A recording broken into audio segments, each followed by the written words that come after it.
Mesdames et messieurs, bonjour à tous, bienvenue sur le28.tv.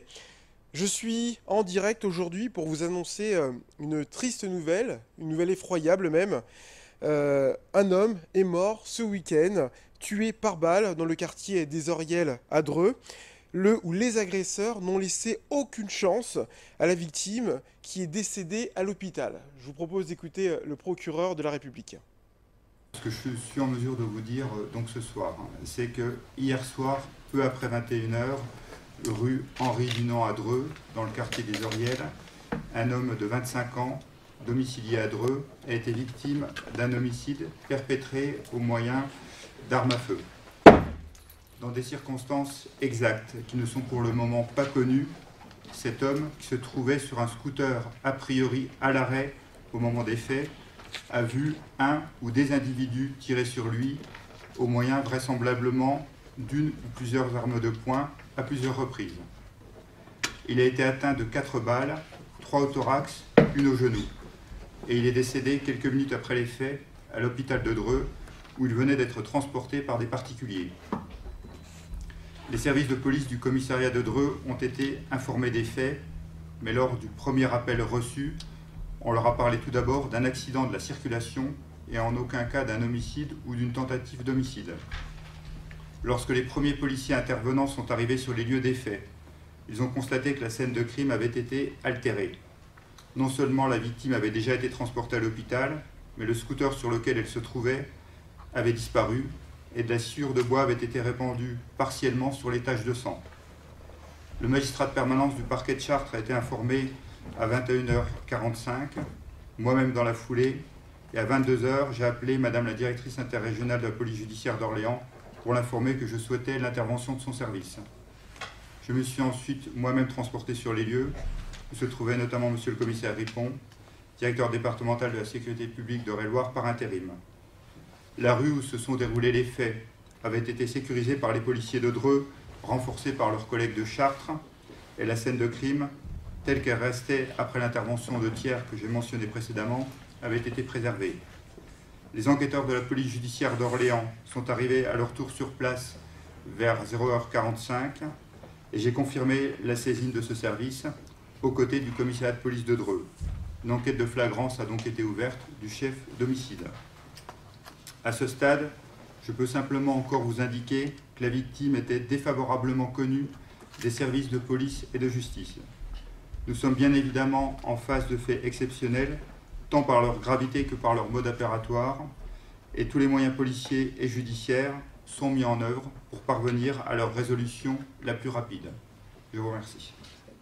Est-ce que ça a été filmé par des caméras de vidéosurveillance ? Actuellement, les investigations vont s'orienter notamment sur l'exploitation éventuelle des caméras de vidéosurveillance qui peuvent se trouver dans le quartier.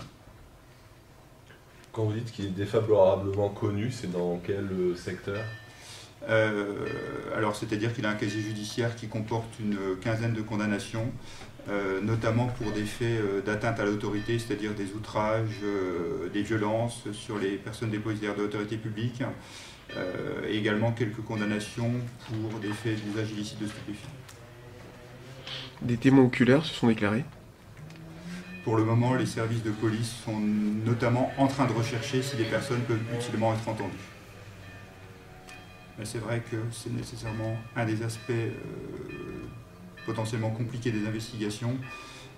Ça va être l'identification de ces témoins et ensuite leur éventuelle acceptation de répondre aux questions des enquêteurs.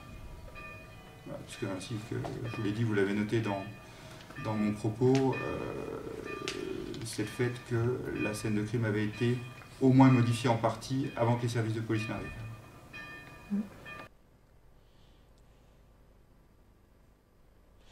Je parlais d'un week-end tragique, un week-end tragique pour le département d'Eure-et-Loir, car un autre homme est mort également ce week-end. Une mort qui laisse aucun doute aux enquêteurs, car il s'agit bien d'un homicide. Alors, un homicide qui n'a rien à voir avec la première affaire présentée un peu plus tôt dans cette vidéo. Cet homme décédé a été tué sur l'ancienne base aérienne de la ville de Chartres. On écoute à nouveau le procureur de la République, Rémi Coutin. Bon, on n'était pas là pour en parler, mais non, ça n'a rien à voir, mais c'est vrai que le week-end a été riche au niveau judiciaire. Là, c'est une affaire, oui, qui n'a strictement rien à voir, mais qui est également une affaire criminelle, sur laquelle je ne peux vous dire que quelques mots.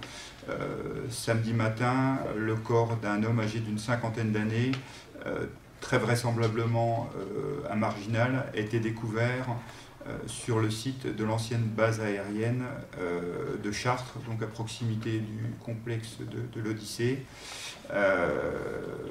Très rapidement, il est apparu que cette personne était décédée suite à des coups et le parquet s'est donc là aussi transporté sur place. Et là aussi, il y a eu saisine très rapidement de la police judiciaire d'Orléans, donc cette fois qui est saisie toute seule de ce premier dossier, c'est-à-dire qu'il n'y a pas de co-saisine avec le commissaire de police de Chartres, comme c'est le cas dans le dossier dont je vous ai parlé précédemment. Les investigations, là aussi, sont en cours. Les enquêteurs sont en train de travailler. On n'a pas de piste, d'hypothèse particulière à privilégier à ce stade. Simplement, ce qui est certain, c'est que sinon le fait que les faits sont arrivés les deux le même week-end, ils n'ont strictement, bien entendu, aucun rapport l'un avec l'autre. Alors évidemment, nous vous tiendrons informés dès que nous aurons plus d'éléments sur l'enquête, dès que la justice aura avancé sur ces deux affaires. Je vous remercie de nous avoir suivis. Je vous rappelle que l'actualité de votre département d'Eure-et-Loir, vous la retrouvez également en vidéo sur notre site internet au www.le28.tv, également sur notre page Facebook à Télévision Eure-et-Loir. Je remercie Aurore Royer d'avoir assuré la technique de ce direct. Merci et à bientôt.